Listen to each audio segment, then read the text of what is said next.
Welcome, everyone. Today we're going to walk through the key principles of government contracting, the 10 rules that consistently separate companies that win federal contracts from companies that struggle. Whether you're brand new to the federal market or you've been bidding for years, these principles will sharpen how you compete.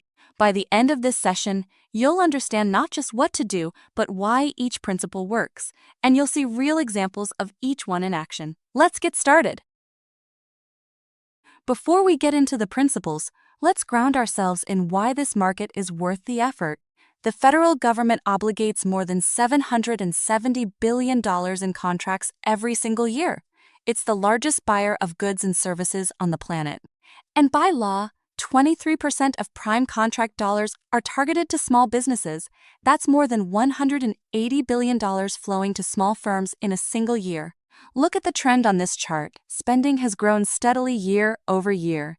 The opportunity is real. But as we're about to see, winning in this market requires playing by a very specific set of rules. Here's our roadmap. 10 principles in 3 groups. First, the foundations, compliance, reading the solicitation, and solving the government's problem. Second, positioning, relationships, subcontracting, and consistency. And third, what it takes to win over the long-haul value over price, past performance, long-term thinking, and reputation. We'll close with what I call the golden rule of government contracting, the single idea that ties all 10 together. Let's dive into the first group. Part 1 is about foundations. These first 3 principles govern every single proposal you will ever submit. Get these wrong and nothing else matters.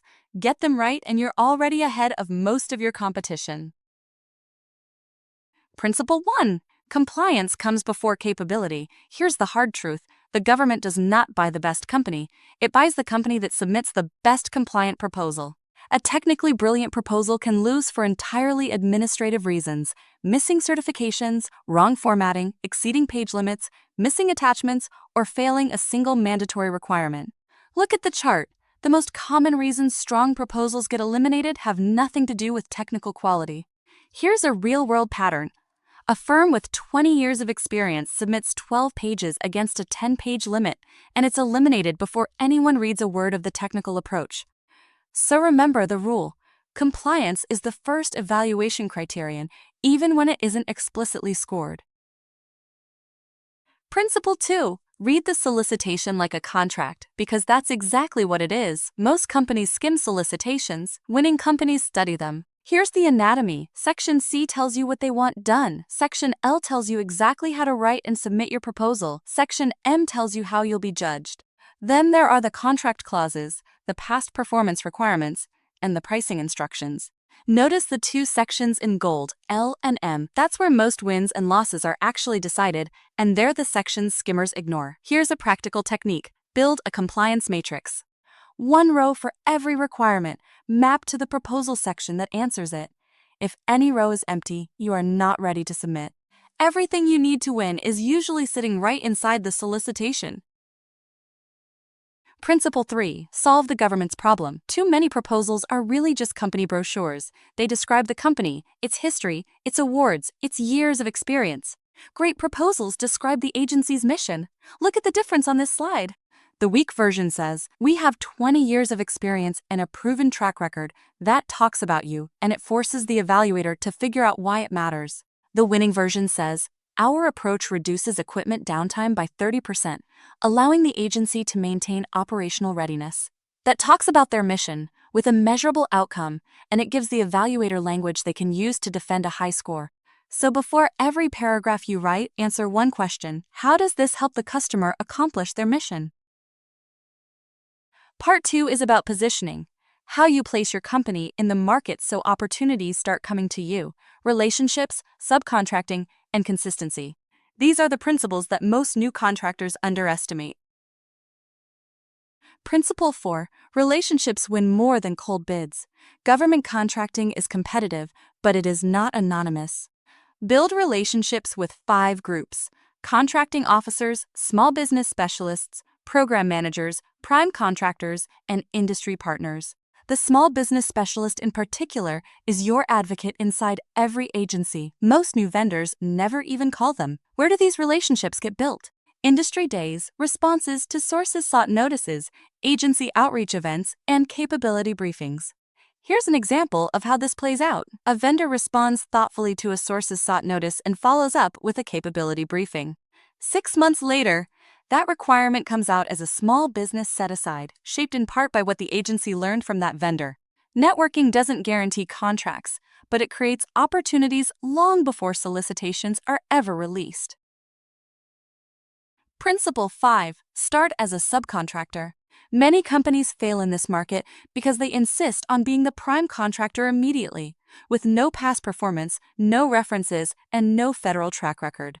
Subcontracting is the smarter entry point. It builds past performance you can cite in future bids. It teaches you contract administration in a lower risk setting.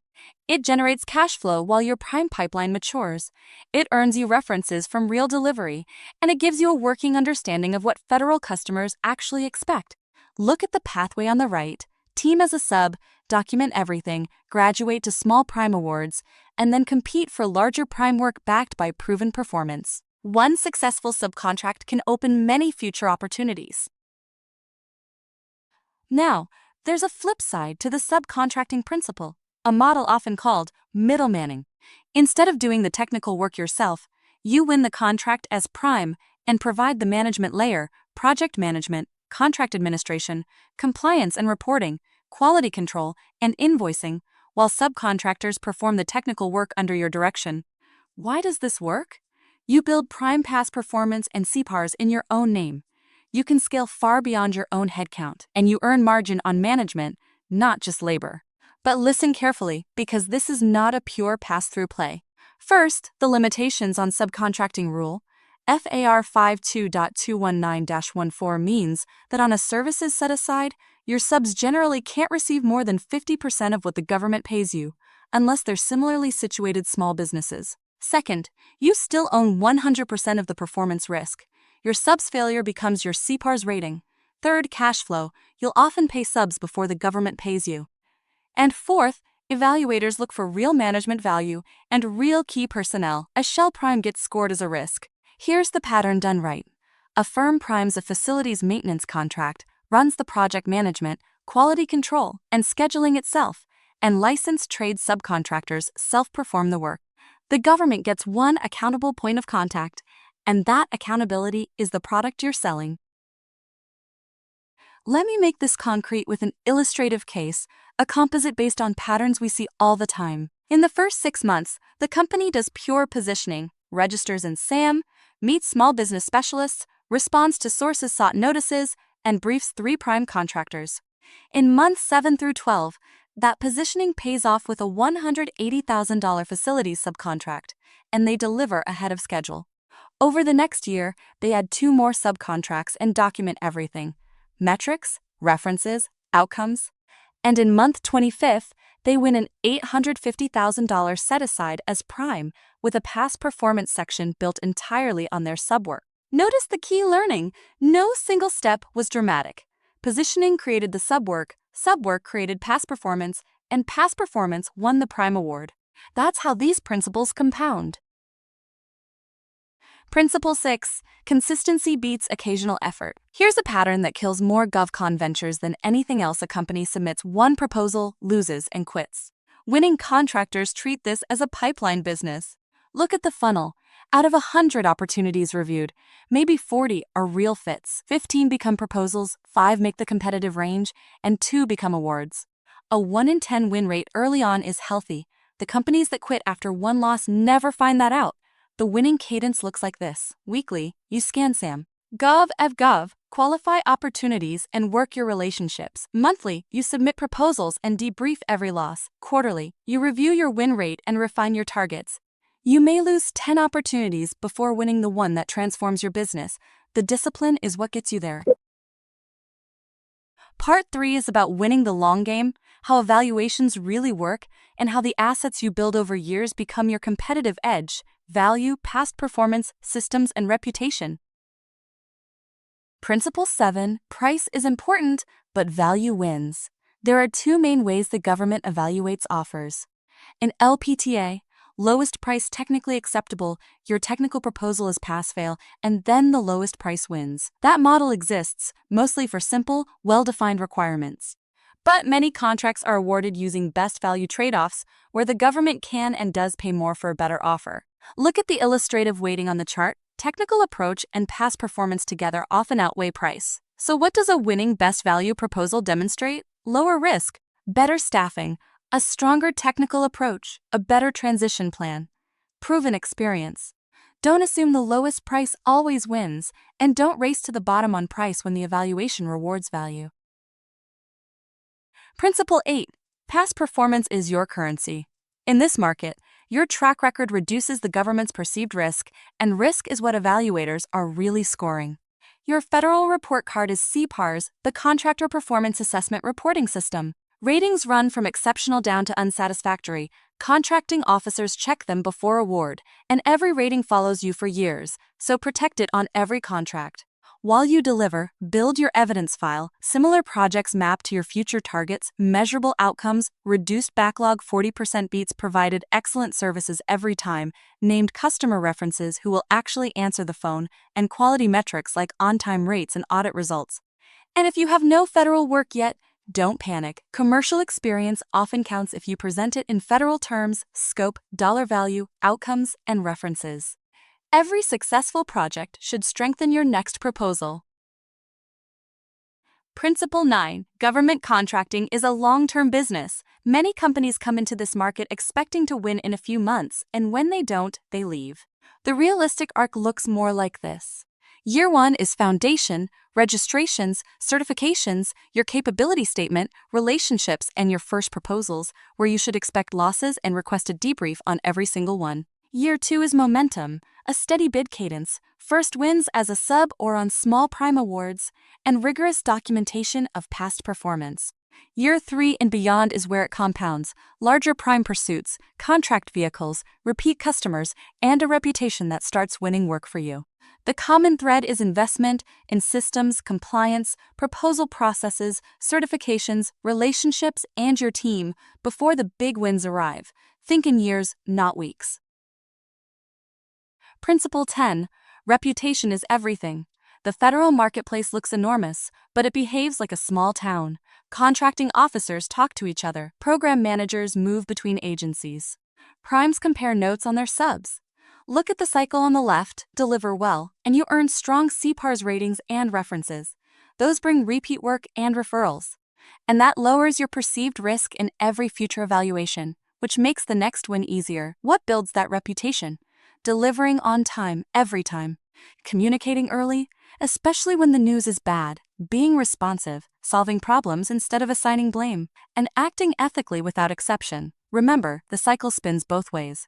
Poor performance follows you too, through PARs, references, and word of mouth.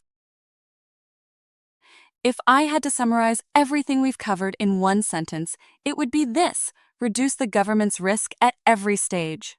Everything agencies evaluate, your technical approach, your experience, your pricing, your staffing, your quality control, your financial stability, your past performance, all of it answers one question: can we trust this company to successfully perform this contract? Every principle we've discussed today is really a risk reduction strategy. The more convincingly your proposal answers yes, the more competitive you become. Here's a practical way to apply the golden rule. Take every element the government evaluates and translate it into the trust question it's really asking. Your technical approach answers: do they truly understand the work? Your staffing plan answers: can they recruit and retain the right people? Past performance: have they done this successfully before? Pricing: is this price realistic, or is it actually a performance risk? Quality control: will they catch problems before we do? And financial stability: will they still be solvent in year 3? The winning move is to answer each of these questions explicitly, with evidence. Never make the evaluator infer it. When you draft your next proposal, put this list next to your outline and check every box. Before we wrap up, let's flip the principles around and look at the most common pitfalls, because each one is really a principle ignored. Bidding everything instead of qualifying fit: that's ignoring consistency and pipeline discipline. Writing brochure proposals about your company instead of the agency's mission. Treating the instructions in Section L as suggestions that gets you eliminated before evaluation. Prime-only pride, refusing subcontract work while lacking the past performance to win as prime. Racing to the bottom on price in best value evaluations instead of proving value. And the biggest one, quitting after 2 or 3 losses, often right before the pipeline starts to pay. If you recognize your company in any of these, the fix is already on one of the slides we covered today. Let's bring it all together. Submit compliant proposals first, always. Study the solicitation because it contains the win. Write to the agency's mission, not your resume. Build relationships before solicitations drop. Use subcontracts to build your track record. Bid consistently. This is a pipeline business. Compete on value, not just price. Document past performance relentlessly. Invest for years, not weeks. And guard your reputation on every single contract. If you remember nothing else from today, remember this: reduce the government's risk at every stage. Do that convincingly, and you become the company the government trusts, and the company the government trusts is the company that wins. Thank you for your time today. If you're serious about winning in the federal market, you don't have to figure this out alone. Neybor Consulting helps businesses at every stage, from registrations and certifications to building your opportunity pipeline to developing compliant winning proposals and teaming strategies. Go to neyborconsulting.com and book a consultation. We'd love to help you win your next contract. Are there any questions?